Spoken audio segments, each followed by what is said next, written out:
दोस्तों नमस्कार। दोस्तों सबसे पहले आप सबको रक्षाबंधन की हार्दिक शुभकामनाएं और बधाई।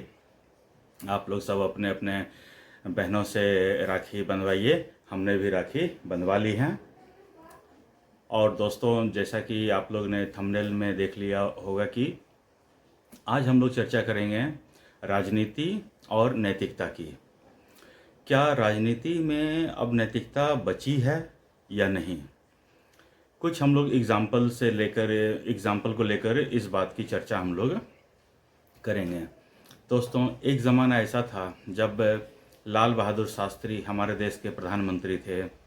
उनके जब वो रेल मंत्री थे तब उनके समय में एक रेल दुर्घटना हुई थी।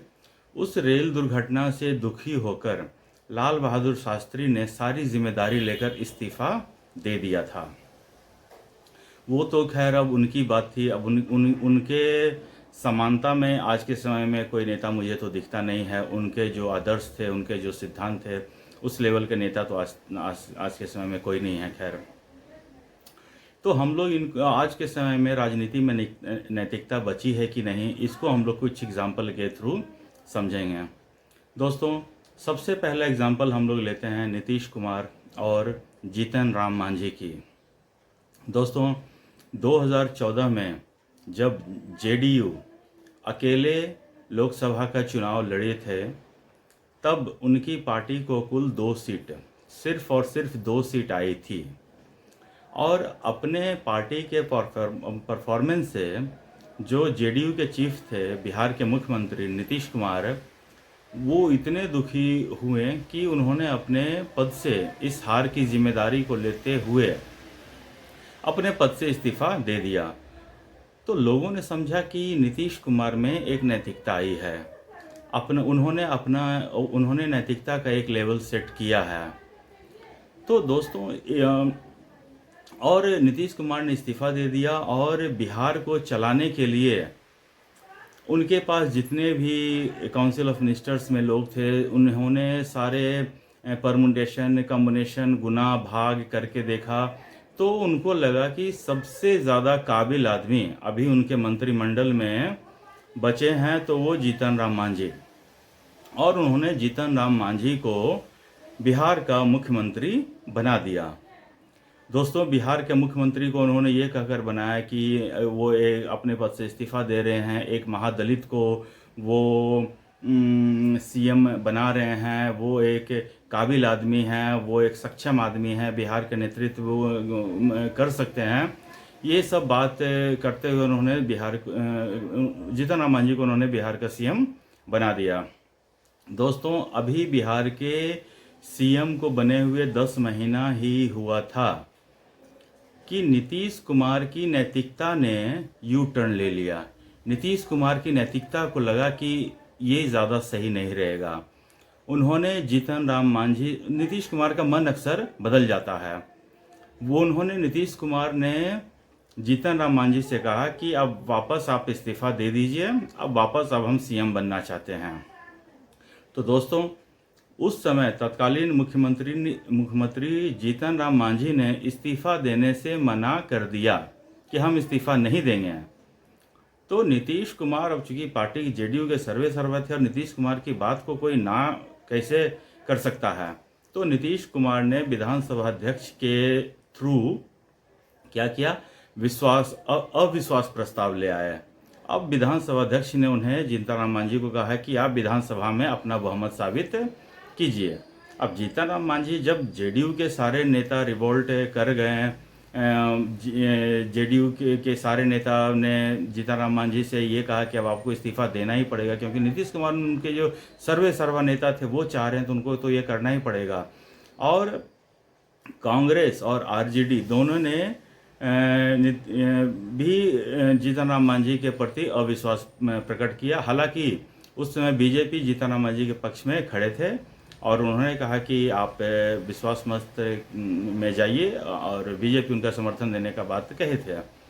लेकिन जीतन राम मांझी को पता चल गया था कि बीजेपी के समर्थन से भी हम मुख्यमंत्री नहीं बने रह सकते हैं। वो सीएम के पद पर टिक नहीं पाएंगे, तो उन्होंने अविश्वास प्रस्ताव से ठीक पहले ही इस्तीफा दे दिया। हालांकि यह आचरण नीतीश कुमार का बेहद शर्मनाक, बेहद निंदनीय, और इसकी जितनी भी निंदा की जाए कम है। आप अपने सबसे बड़े विश्वासी को सीएम बनाते हैं और फिर 10 महीने में ही ऐसा क्या हो जाता है कि आपका विश्वास उस बनाए हुए मुख्यमंत्री के ऊपर से डगमगाने लगता है। क्या सिर्फ आपका विश्वास इतना कमज़ोर था क्या? और इतना कमज़ोर ही था तो फिर आपने सीएम बनाया क्यों? या फिर आप अपना सिर्फ पावर दिखाना चाहते थे? आप अपने जगह पर क्या एक कठपुतली को बिठाना चाहते थे?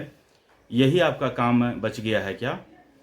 दोस्तों, ये था नैतिकता का एक उदाहरण, जिसमें नीतीश कुमार ने उस समय नैतिकता दिखाई। 2014 में जब हारे, फिर उन्होंने इस्तीफा दिया, फिर उन्होंने जीतन राम मांझी को बनाया, ये नैतिकता थी? या फिर 10 महीने बाद जीतन राम मांझी को कुर्सी से उठा फेंका, ये नैतिकता थी?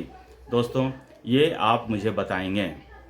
दोस्तों, दूसरा एग्जाम्पल मैं देना चाहता हूँ अभी रिसेंट का, हेमंत सोरेन और चंपई सोरेन का। हेमंत सोरेन के ऊपर भ्रष्टाचार का आरोप लगा। ईडी उनको 10 समन भेज चुकी थी, उन्हें पूछताछ के लिए बुलाया रही थी। हेमंत सोरेन जाना नहीं चाहते थे।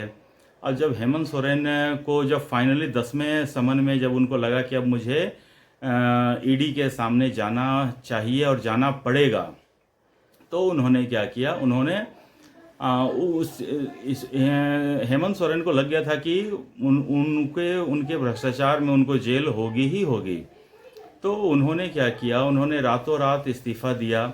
अपने जगह फिर वही सारे परमुटेशन कम्युनिकेशन को देखने के बाद, सारे गुना भाग करने के बाद हेमंत सोरेन को लगा कि चंपई सोरेन उनके सबसे विश्वास पात्र आदमी हैं। उन्होंने अपनी पत्नी को न बनाया। वो जानते थे अगर उन्होंने अपनी पत्नी को सीएम बनाया तो हो सकता है उनकी पार्टी में रिवोल्ट हो जाए। तो इन सब चीज़ों को ध्यान में रखते हुए उन्होंने सबसे विश्वास पात्र जो सभी विधायकों का विश्वासी हो, ऐसे आदमी को उन्होंने सीएम बना दिया और जेल यात्रा पे निकल गए। और कुछ महीने बाद, जब 2-3 महीने बाद जब वो जेल से रिहा होकर आए, तो उस समय मैं बहुत सारे पत्रकारों को देख रहा था टीवी पे, न्यूज़ पे, और आर्टिकल पढ़ रहा था। तो बहुत सारे पत्रकार ये बोल रहे थे कि अगर हेमंत सोरेन को थोड़ी सी भी राजनीति समझ है, थोड़ी सी भी राजनीति समझ अगर है, तो वो चंपई सोरेन को मुख्यमंत्री के पद से नहीं हटाएंगे। और झारखंड का चुनाव, विधानसभा का चुनाव होने में मात्र और मात्र 6 महीना बाकी है। तो मुझे लगा था कि झारखंड के सीएम चंपई सोरेन कंटिन्यू करेंगे, इलेक्शन में जाएंगे उनके नेतृत्व में, और हेमंत सोरेन अपनी पार्टी को देखेंगे, अपनी पार्टी को मजबूत करेंगे। और उसके बाद विधानसभा चुनाव में जो भी परिणाम होगा, उसके बाद विधायक दल की बैठक होगी। उसमें अगर हेमंत सोरेन को चुना जाता है तो वो मुख्यमंत्री फिर से बन जाते हैं। लेकिन ऐसा नहीं हुआ। सबकी आशंकाओं पर, सबके जो जितने भी स्पेकुलेशन थे, सबको हेमंत सोरेन ने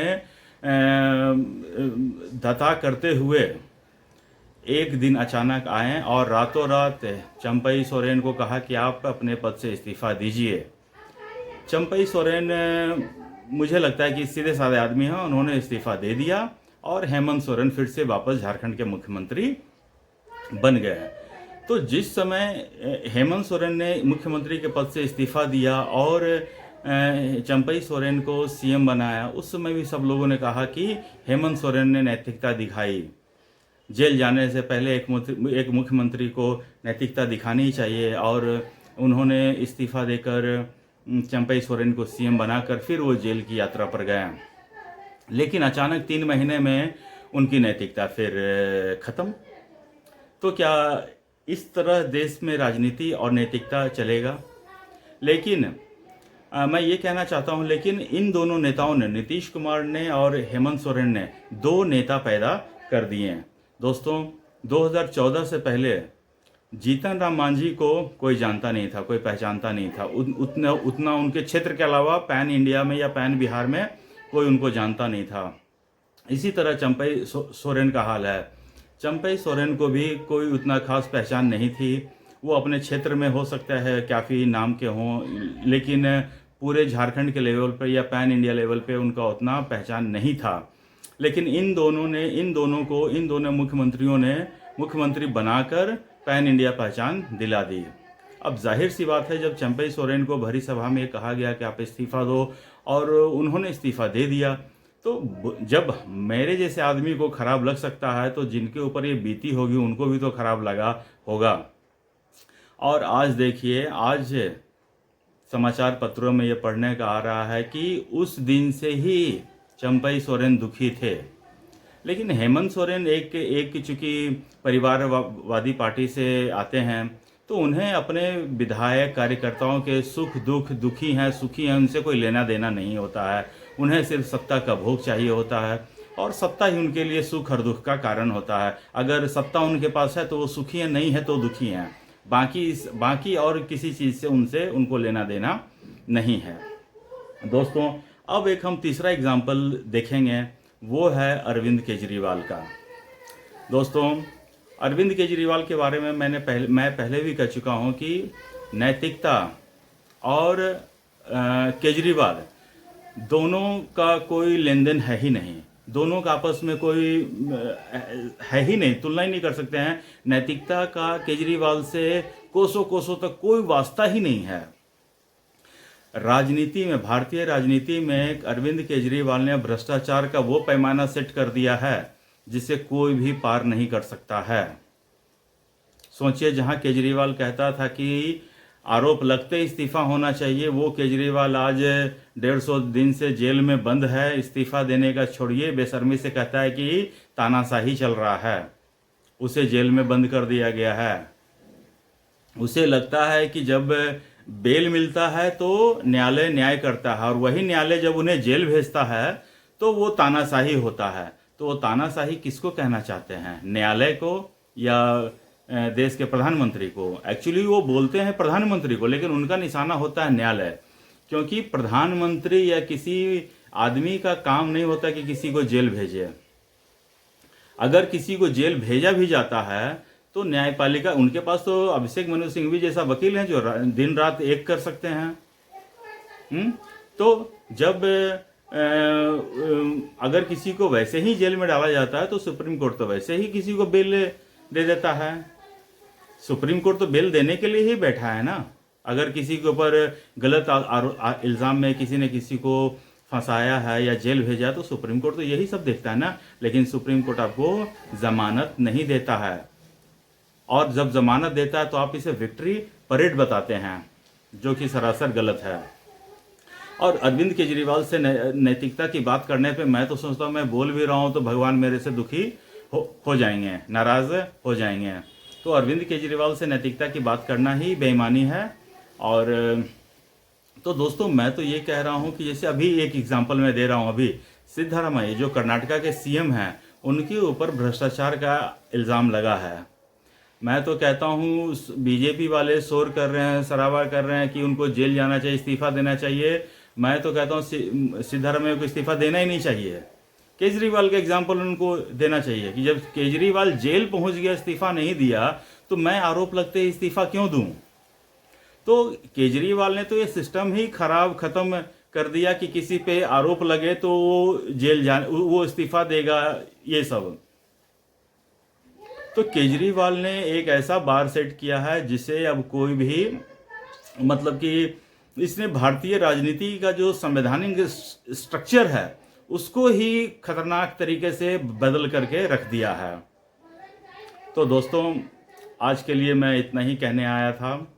आप लोग अपना ख्याल रखिए, स्वस्थ रहिए, मस्त रहिए। नमस्ते।